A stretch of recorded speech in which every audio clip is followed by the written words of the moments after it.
एक दिन एक शख्स एक पेड़ पर चढ़ गया।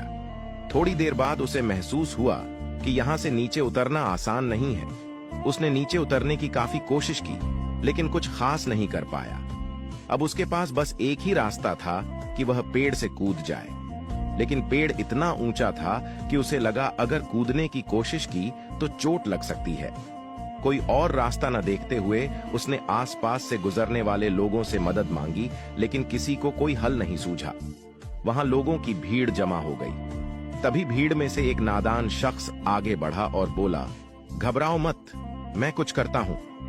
नादान शख्स ने एक रस्सी उस शख्स की तरफ फेंकी और बोला, इस रस्सी को अपनी कमर के चारों ओर मजबूती से बांध लो।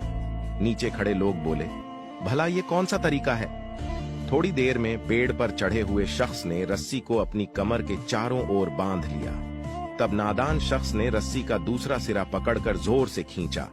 ऐसा करते ही वह शख्स धड़ाम से नीचे आ गिरा और गिरने से उसे बहुत चोट आई। लोग नादान शख्स पर भड़क गए और बोले, बेवकूफ आदमी, ये क्या किया तूने? नादान शख्स ने मासूमियत से कहा, मैंने पहले भी एक शख्स की इसी तरीके से जान बचाई है। मैंने इस तरीके को पहले भी आजमाया है, लेकिन मुझे याद नहीं आ रहा कि मैंने उसे कुएं से बचाया था या पेड़ से।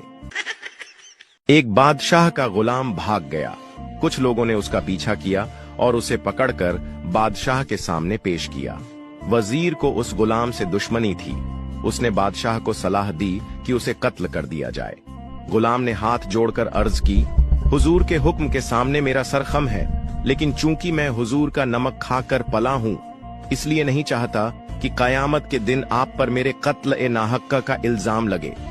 अगर आप इजाजत दें तो मैं इस वजीर को मार डालूं, फिर इसके किसास में आप मुझे कत्ल कर दें। इस सूरत में मेरा कत्ल जायज होगा। बादशाह हंस पड़ा और वजीर से कहा, अब तेरी क्या राय है? वजीर ने कहा, जहां पनाह, मेरी राय में यह मुनासिब है कि खुदा के लिए अपने पिदर बुजुर्गवार की कब्र के सदके में इसे आजाद कर दिया जाए, ताकि यह मुझे किसी बला में न फंसा दे। जब तू किसी दुश्मन पर तेज चले तो यह जान ले कि तू भी उसके निशाने पर है।